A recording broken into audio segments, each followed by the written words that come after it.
Datacrats and the Iowa Caucus. Disaster strikes the Heartland. Coming up on News for Human Use.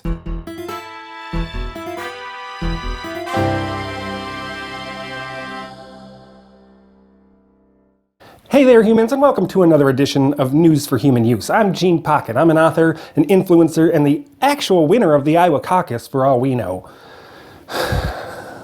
Now, folks, you know I'm not the type of guy who likes to say, I told you so, but, well, buckle up for 10 minutes of me telling you how I have been right all along. This is a story that I have been talking about for years. It may seem like what happened in Iowa on Monday night came out of the blue, that it was just like a freak thing, but the truth, as always, is much more sinister than that.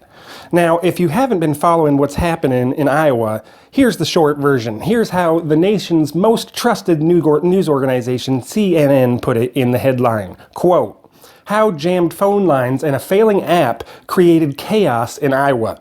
The article goes on, "Chaos spread across Iowa as the reporting methods for nearly 1,700 precincts failed, throwing the state's Democratic caucuses into confusion and embarrassment," county party chairs, Iowa Democratic Party officials, and precinct captains told CNN.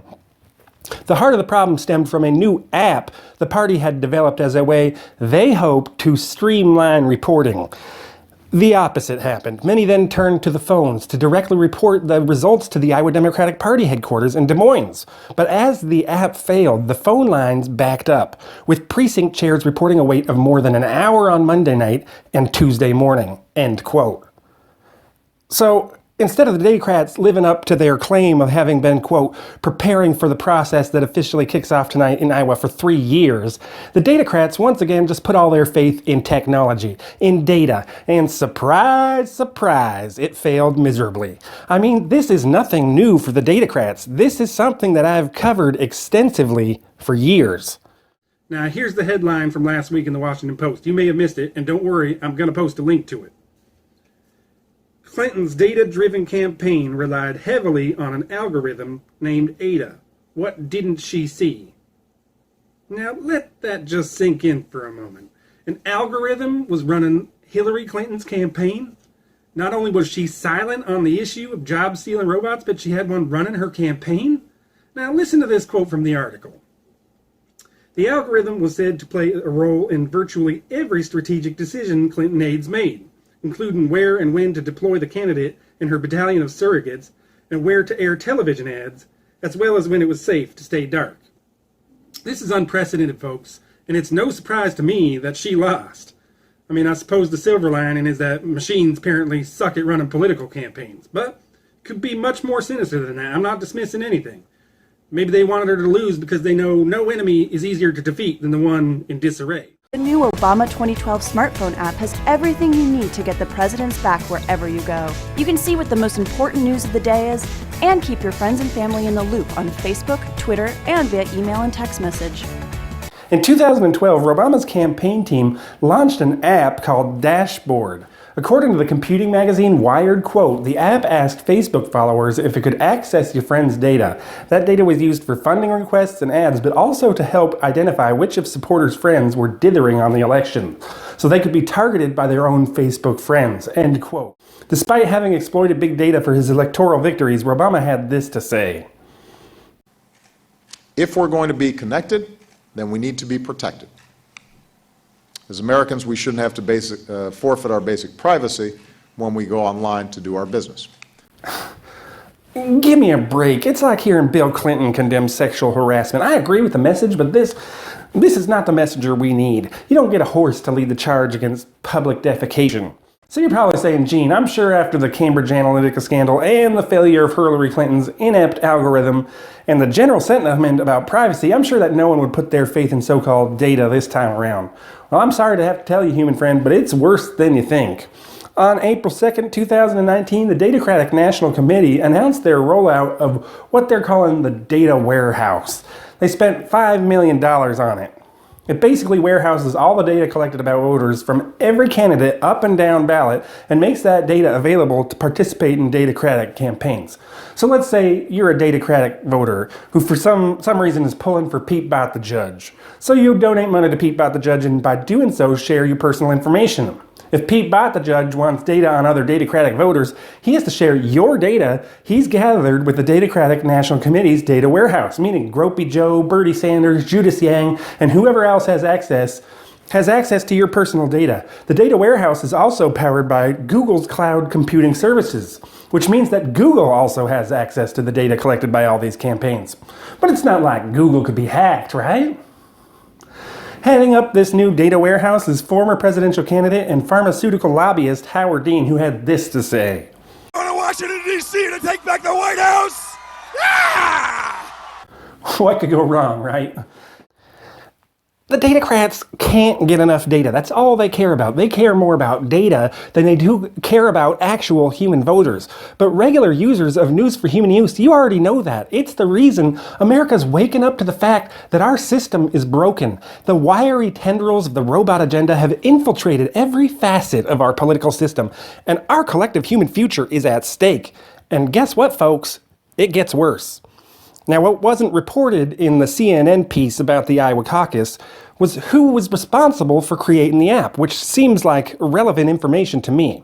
So, you know me, I'm never satisfied till I've got the complete truth. Now, what I'm about to tell you is going to sound like an outlandish conspiracy theory, but you know I'm not the type of guy who trucks with conspiracy theories. What I'm about to tell you is 100% the truth. Here it is in the Associated Press. The headline reads, quote, "Maker of glitchy Iowa Caucus app has Datacratic Party ties." The article goes on, quote, "The little-known technology startup under scrutiny after the meltdown of the Iowa Democratic caucuses on Monday was founded little more than a year ago by veterans of Hillary Clinton's failed 2016 presidential campaign, who had presented themselves as gurus of campaigning in the digital era," end quote. Gurus? These are the folks who lost the election in 2016 to a robotist reality show star. Anyway, the Associated Press goes on, quote, "The application called Shadow Inc. was picked in secret by the Iowa Democratic Party after its leaders consulted with Democratic National Committee on vetting vendors and security protocols for developing a phone app used to gather and tabulate the caucus results. Party officials in Iowa blamed an unspecified coding issue with the software that led to it producing only partial and unreliable results. It did not identify the firm that produced the technology, but campaign disclosure reports show that the Iowa State Party paid $63,000 to Shadow Inc. in late 2019, end quote. Now, can you think of a more sinister name than Shadow for an insidious phone application? It's like they're not even trying to hide their misdeeds. Shadow Inc.'s website offers little comfort in explaining why they chose the name Shadow. Quote, "Why shadow? When a light is shining, shadows are a constant companion. We see ourselves as building a long-term, side-by-side shadow of tech infrastructure to the Datacratic Party," end quote. Shadow of tech infrastructure has got to be up there in the list of creepiest phrases in the English language. Now look here, Shadow Inc. was launched by Acronym, a nonprofit corporation founded in 2017 by Tara McGowan, a political strategist who was a digital producer for Obama's re-election campaign during the 2012 presidential election. Tara McGowan is married to a guy by the name of Michael Hall. Now, Michael Hall has quite a history with the Datacrats. He served as a field director for Obama in his 2008 campaign and later as an election director for Obama's 2012 re-election campaign. And in 2016, of course, Hall ran Hillary Clinton's 2016 battleground state strategy. And for this election cycle, he's been hired as senior strategist for Pete Buttigieg's presidential campaign, which records show Mayo Pete's presidential campaign has also paid Shadow Inc. $42,000 and for quote-unquote software. From the AP article, quote, "And on Sunday, McGowan tweeted pictures from a birthday celebration that included her husband, Michael Hall, from the Buttigieg campaign, and Troy Price, the chairman of the Iowa Democratic Party, end quote. Are you following this? Datacrats who were there when Obama launched his app, who helped create and feed Ada, the artificial intelligence responsible for the disastrous Hillary Clinton campaign in 2016. Datacrats pushing the robot agenda who have marital and financial ties to Pete Buttigieg's presidential campaign were responsible for developing the application that mysteriously failed and threw the legitimacy of the Iowa Caucus into question. And amidst the mysteriously occurring chaos that transpired on Monday night, the Datacratic candidates tried to reassure their voters. Well, it looks like it's going to be a long night, but I'm feeling good. So listen, it is too close to call, so I'm just going to tell you what I do know. You won! We know there's delays, but we know one thing. We are punching above our weight. And when those results are announced, I have a good feeling we're going to be doing very, very well here in Iowa. But only one candidate had the audacity to declare victory before anyone had any concrete data on the results of the Iowa Caucus. So we don't know all the results, but we know by the time it's all said and done, Iowa, you have shocked the nation. Because by all indications, we are going on to New Hampshire victorious. Now, folks, either this guy is a huge fan of the book The Secret, or he already knows he's going to win. And how could he possibly know he's going to win? Could it be because he has ties to the like-minded app developer? Could Shadow Inc. and its parent company, Acronym, be manipulating the data to guarantee a victory for Mayo Pete? Here's a TikTok posted on Acronym's Twitter feed just a week ago.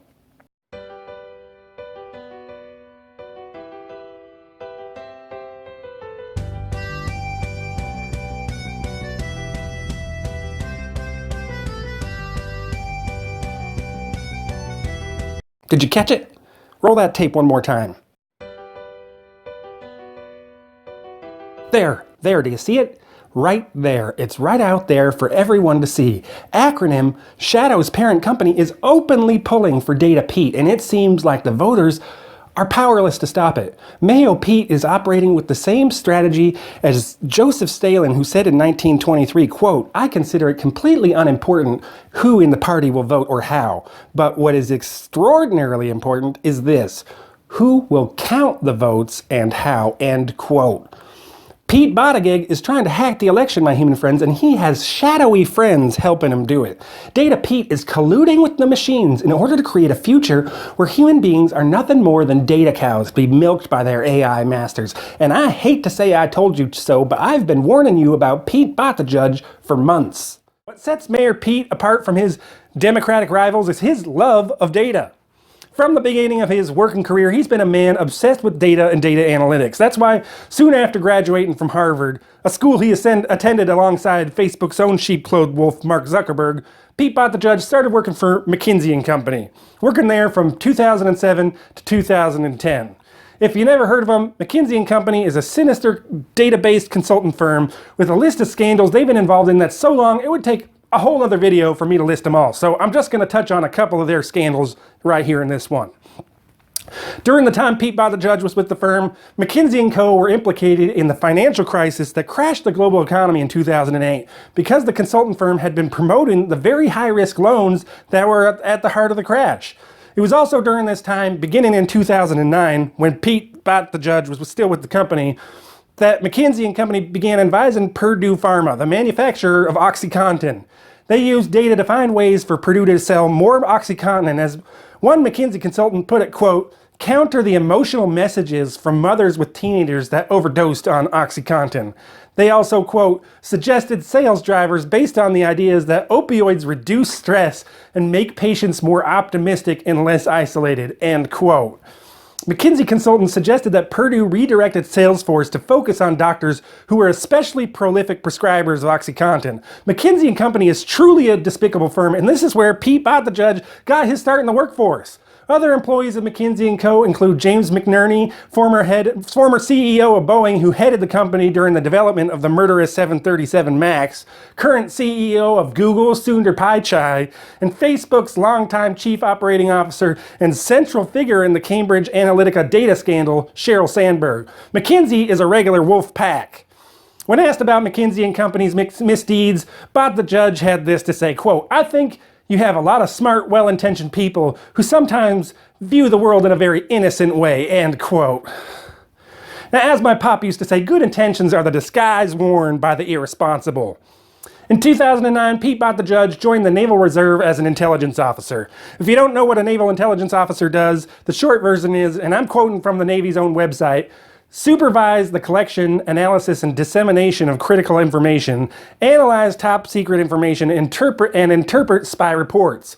In other words, data. The job's all about collecting data, collecting and interpreting data. In 2011, while he was still in the Naval Reserve, Buttigieg ran for and won the job of mayor of South Bend, Indiana, a city with over 100,000 citizens, 100,000 people, our human brothers and sisters. As mayor, the well-intentioned innocent continued his love affair with data.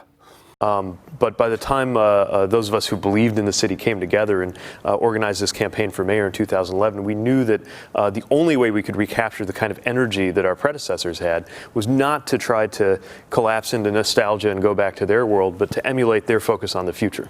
And so we tried to do that in the administration by establishing a very data-driven and tech-capable administration internally, and as a community writ large.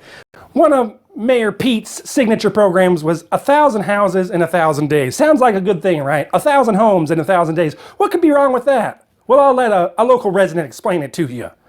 We have a serious problem here in South Bend, like many Rust Belt cities across the country, in as much as we've had our neighborhoods, maybe some of those farthest from this downtown core, have really fallen into blight and decay.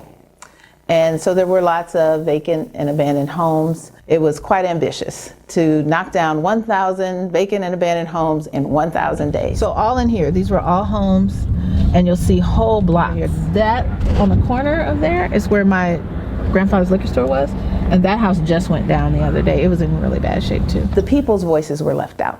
The people who would be impacted the most, because when they were able to map the city, they identified the neighborhoods who were mostly low income, mostly people of color, who are also traditionally the folks who are disenfranchised and not so connected to city government. And so without really connecting with people about what their ideas were about addressing those issues, the city kind of moved forward. And right away, the community responded saying, wait a minute, not all these homes need to be knocked down. You know, why don't we rehab some? There's other things that we can do. The people's voices were left out. We, the people's voices, were left out. Using data, Pete Buttigieg literally plowed through homes that the people in the community felt still had some value, but I'm sure everybody still had a place to live in Pete Buttigieg's South Bend, right? According to the eviction lab at Princeton University, South Bend's eviction rate doubled between 2012 and 2016 at 6.71%. South Bend's eviction rate is almost 3 times the national average. It adds up to a little more than 3 evictions a day.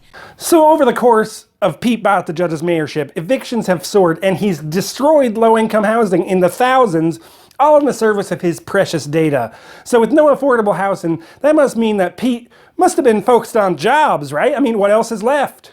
As a matter of fact, in 2016, Mayor Pete Buttigieg decided to save the city money by automating trash service, by spending money on garbage trucks with an automated mechanical arm that lifts garbage cans from the curb instead of having human workers do it by hand.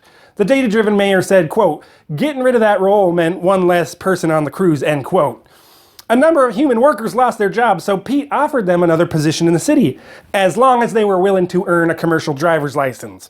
What we found, says Mayor Data, was that half of them were willing to accept that, and I think they're doubly better off. They got another city job and a useful certification. Buttigieg continues, but we know that 7 years from now, it might be the commercial driver's license owners who will find themselves displaced by automation, and once again will have the responsibility to help guide them to a new skill set and a new role. End quote. He stole jobs from humans and gave them to machines, and gave the displaced humans jobs he plans on replacing with machines in just a few short years. I mean, it's no wonder that the poverty rate in South Bend is over 25%. This guy doesn't care about humans. All he cares about is his damn data. This is who the Datacrats are letting steal the nomination, a data-obsessed robotist fraud. The election of Robot Don and now the implosion of the Datacratic Party should be all the evidence you need to know that we need a strong third party to rise up and take control of this country from the robot agenda. That's why I created the Human Party, and that's why I'm running for president. I'm saying enough is enough. I don't want to live in a one nation under data with selfies and apps for all. I'm fighting for a human future. I'm fighting for we the people. We're not going to have our elections run by machines anymore. We're not going to allow Pete Buttigieg or Robot Don or anyone else colluding with the machines to hack their way to power. I'm not going to let reality become a cyber world. Find out how you can help me in my fight by visiting www.genepocket.org. That's GENE pocket.org. Now, folks, last week I shared with you an important endorsement. Hello, fellow humans. Dick Fortunedale here. I'm a self-made entrepreneur, a bon vivant, and an ardent supporter of Gene Pocket, the only completely human candidate for president of these United States. Since then, I've got a number of messages and comments wondering what's going on with the Human Party. A lot of folks out there are wondering why I'm working with Dick Fortunedale. People out there are wondering why I'd agree to accept his endorsement and donations. Do you know where this guy gets his money? Folks are wondering. And well, folks, here's Dick Fortunedale himself to address your concerns. Dick Fortunedale here. Accusations have recently been raised in the fake media concerning the origins of contributions that I and others have made to the Pocket movement to save us all from the pervasive robot menace. I can assure you that such accusations have no basis in fact.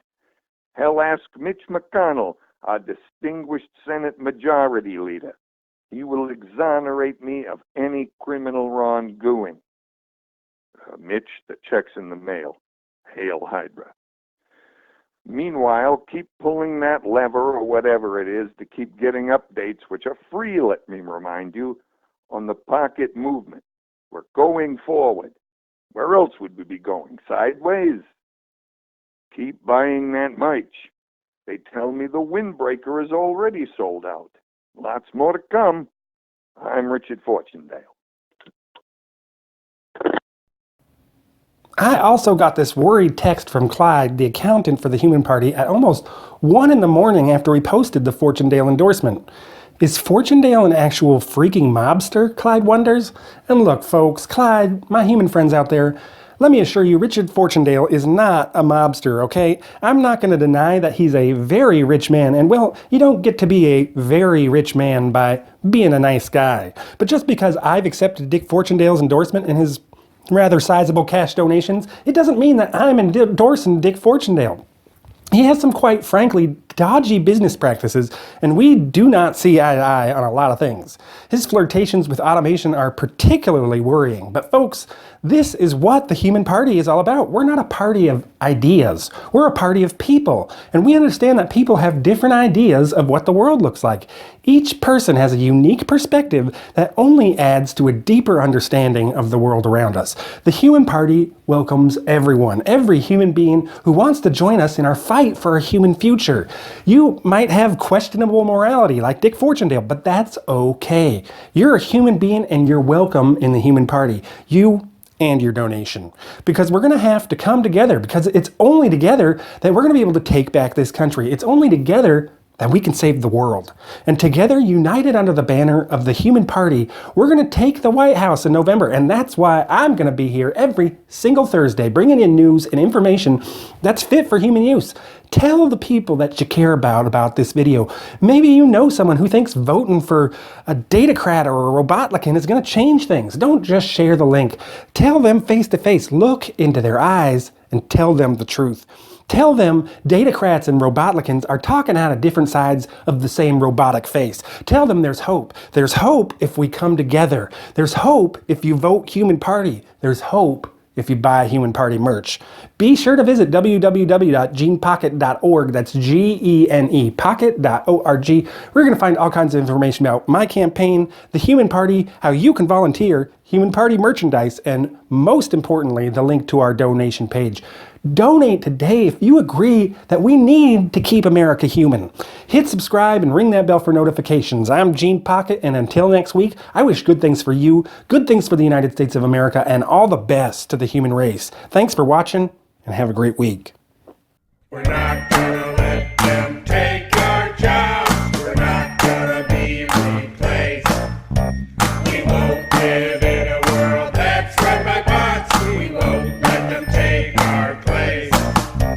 We won't let machines take our rights.